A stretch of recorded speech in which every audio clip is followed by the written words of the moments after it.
145 കോടി ജനങ്ങൾ വസിക്കുന്ന ഇന്ത്യ എന്ന മഹാരാജ്യത്ത് ഏറ്റവും കൂടുതൽ ജനശ്രദ്ധ നേടുന്ന വ്യക്തികളായിരിക്കും മൂവി ആക്ടേഴ്സും അതുപോലെ തന്നെ സ്പോർട്സ് താരങ്ങളും. ജനശ്രദ്ധ നേടുന്നത് മാത്രമല്ല, അതിലുപരി ഇന്ത്യ എന്ന മഹാരാജ്യത്ത് ഏറ്റവും കൂടുതൽ സമ്പാദിക്കുന്ന വ്യക്തികളും ഈ പറയുന്ന സ്പോർട്സ് താരങ്ങളും അതുപോലെ തന്നെ മൂവി ആക്ടേഴ്സും ആയിരിക്കും.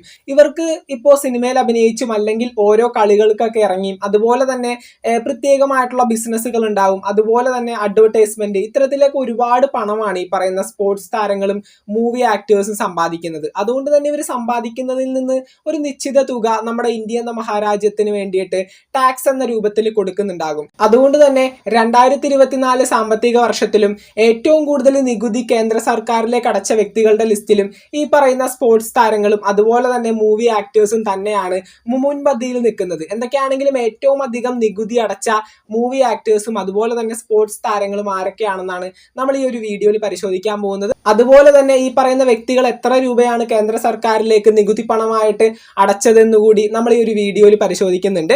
നമ്മുടെ ചാനൽ ഇതുവരെ സബ്സ്ക്രൈബ് ചെയ്യാത്തവർ തീർച്ചയായിട്ടും ഒന്ന് സബ്സ്ക്രൈബ് ചെയ്ത് സപ്പോർട്ട് ചെയ്യുക. വീഡിയോ ലൈക്ക് ചെയ്താൽ കാണുന്നവർ ഒന്ന് ലൈക്കും കൂടി ചെയ്തേക്കാം. നിങ്ങളുടെ ഫേവറേറ്റ് ആരാണെന്ന് വെച്ചാൽ തീർച്ചയായിട്ടും താഴെ കമന്റുകളായിട്ട് അറിയിക്കുക. അപ്പൊ നമുക്ക് നേരെ വീഡിയോയിലേക്ക് പോകാം. അങ്ങനെ നമ്മുടെ ലിസ്റ്റിൽ ഒന്നാം സ്ഥാനത്ത് മറ്റാരുമല്ല, 93 കോടി രൂപ കേന്ദ്ര സർക്കാരിലേക്ക് നികുതി പണമായിട്ട് കെട്ടിക്കൊണ്ട് ഒന്നാം സ്ഥാനത്ത് നിൽക്കുന്നത് കിങ് ഖാനാണ്. ഷാറുഖ് ഖാനാണ് ഏറ്റവും അധികം പൈസ ഈ പറയുന്ന സ്പോർട്സ് താരങ്ങളും അല്ലെങ്കിൽ മൂവി ആക്ടേഴ്സിന്റെ ലിസ്റ്റ് പരിശോധിക്കുന്ന സമയത്ത് 93 കോടി രൂപയാണ് കേന്ദ്ര സർക്കാരിലേക്ക് ടാക്സിന്റെ രൂപത്തിൽ ഷാറുഖ് ഖാൻ കൊടുത്തിരിക്കുന്നത്. അടുത്തതായിട്ട് രണ്ടാം സ്ഥാനത്ത് നിൽക്കുന്നത് മറ്റാരുമല്ല, ഇളയ ദളപതി വിജയ് ആണ്. വിജയ് 80 കോടി രൂപയാണ് തന്റെ വരുമാനത്തിൽ നിന്ന് ഈ ഒരു സാമ്പത്തിക വർഷം ടാക്സിന്റെ രൂപത്തിൽ കേന്ദ്ര സർക്കാരിലേക്ക് അടച്ചിരിക്കുന്നത്. അതുപോലെ തന്നെ നമ്മുടെ ലിസ്റ്റിൽ മൂന്നാം സ്ഥാനം മറ്റാർക്കുമല്ല, സൽമാൻ ഖാനെയാണ്. സൽമാൻ ഖാൻ 75 കോടി രൂപയാണ് കേന്ദ്ര സർക്കാരിലേക്ക് ടാക്സിന്റെ രൂപത്തിൽ ഈ ഒരു സാമ്പത്തിക വർഷത്തിൽ അടച്ചിരിക്കുന്നത്. അതുപോലെ തന്നെ നമ്മുടെ ലിസ്റ്റിൽ നാലാം സ്ഥാനം മറ്റാർക്കുമല്ല, അമിതാഭ് ബച്ചൻ. അമിതാഭ് ബച്ചൻ 71 കോടി രൂപയാണ് ഈ ഒരു സാമ്പത്തിക വർഷത്തിൽ ടാക്സിന്റെ രൂപത്തിൽ കേന്ദ്ര സർക്കാരിലേക്ക് അടച്ചിരിക്കുന്നത്.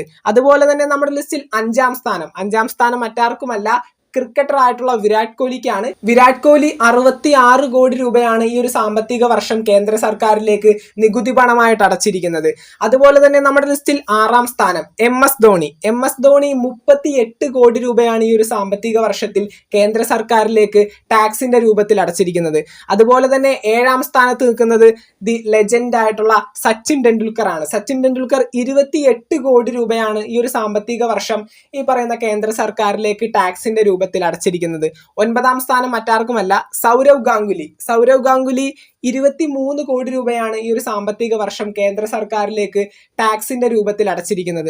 അങ്ങനെ 10ാം സ്ഥാനത്ത് നിൽക്കുന്നത് മറ്റാരുമല്ല, 10ാം സ്ഥാനത്ത് നമുക്ക് കേരളീയർക്ക് അഭിമാനിക്കാവുന്ന നമ്മുടെ സ്വന്തം ലാലേട്ടൻ തന്നെയാണ്. 14 കോടി രൂപ കേന്ദ്ര സർക്കാരിലേക്ക് നികുതി പണമായിട്ട് അടച്ചുകൊണ്ട് മലയാളികൾക്കിടയിൽ നിന്ന് വരുന്നതാണ് മോഹൻലാൽ. 14 കോടി രൂപയാണ് ഈ ഒരു സാമ്പത്തിക വർഷം ടാക്സിന്റെ രൂപത്തിൽ അടച്ചിരിക്കുന്നത്.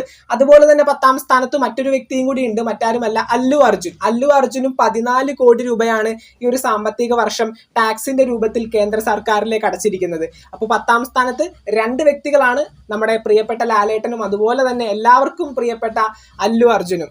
അങ്ങനെ 2024 സാമ്പത്തിക വർഷത്തിൽ ഏറ്റവും അധികം നികുതി പണം നമ്മുടെ കേന്ദ്ര സർക്കാരിലേക്ക് അടച്ച 10 വ്യക്തികളും ഈ പറയുന്ന ക്രിക്കറ്റേഴ്സും അതുപോലെ തന്നെ മൂവി ആക്ടേഴ്സുമാണ്. നമുക്ക് എല്ലാവർക്കും അറിയുന്നത് പോലെ തന്നെ ഇവർക്ക് ഒത്തിരി സിനിമകൾ അഭിനയിച്ചും അതുപോലെ തന്നെ ഇവർ ഈ പറയുന്ന സ്പോർട്സിൽ ഓരോ ടീമുകൾക്ക് വേണ്ടി കളിക്കാൻ ഇറങ്ങിയും അതുപോലെ തന്നെ ഒരുപാടധികം പരസ്യങ്ങളും അതുപോലെ തന്നെ ഇവർക്ക് പേഴ്സണലായിട്ട് ഒത്തിരി അധികം ബിസിനസ്സുകളും ഉണ്ടാകും.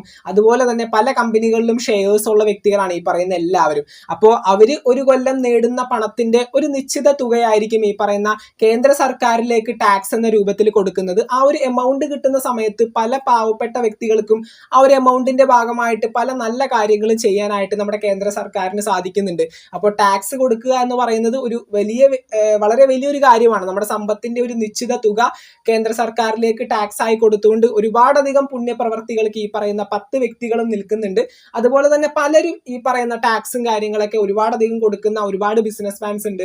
നമ്മുടെ യൂസഫ് അലി ആയാലും അംബാനി ആയാലും അദാനി ആയാലും അതുപോലുള്ള പല വ്യക്തികളും ഉണ്ട്. പിന്നെ ഹാർദിക് പാണ്ഡ്യ ഈ കൊല്ലം 13 കോടി രൂപയാണ് ടാക്സിന്റെ ഭാഗമായിട്ട് കൊടുത്തിരിക്കുന്നത്. അതുപോലെ തന്നെ ഒരുപാട് വ്യക്തികൾ ഈ പറയുന്ന കേന്ദ്ര സർക്കാരിലേക്ക് അവർ സമ്പാദിക്കുന്ന ആ ഒരു സമ്പത്തിൽ നിന്ന് ഒരു നിശ്ചിത തുക കേന്ദ്ര സർക്കാരിലേക്ക് ടാക്സിന്റെ രൂപത്തിൽ കൊടുക്കുന്ന ഒരുപാട് വ്യക്തികളുണ്ട്. അപ്പോൾ എല്ലാവരും ഈ പറയുന്ന ഒരു പുണ്യപ്രവൃത്തിക്ക് തന്നെയാണ് കാരണക്കാരാവുന്നത്.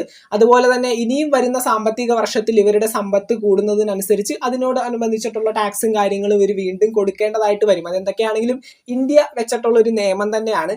എന്തൊക്കെയാണെങ്കിലും നിങ്ങൾക്ക് ഈ ഒരു വീഡിയോ ഇഷ്ടപ്പെട്ടു എന്ന് വിചാരിക്കുന്നു. നിങ്ങൾക്ക് ഏറ്റവും പ്രിയപ്പെട്ട മൂവി ആക്ടർ ആരാണെന്നോ അല്ലെങ്കിൽ സ്പോർട്സ് താരം ആരാണെന്നോ തീർച്ചയായിട്ടും താഴെ കമന്റ് ബോക്സിൽ കമന്റ് ചെയ്യാനായിട്ട് ശ്രമിക്കാം. നമുക്ക് മറ്റൊരു വീഡിയോ കാണാം. Thank you.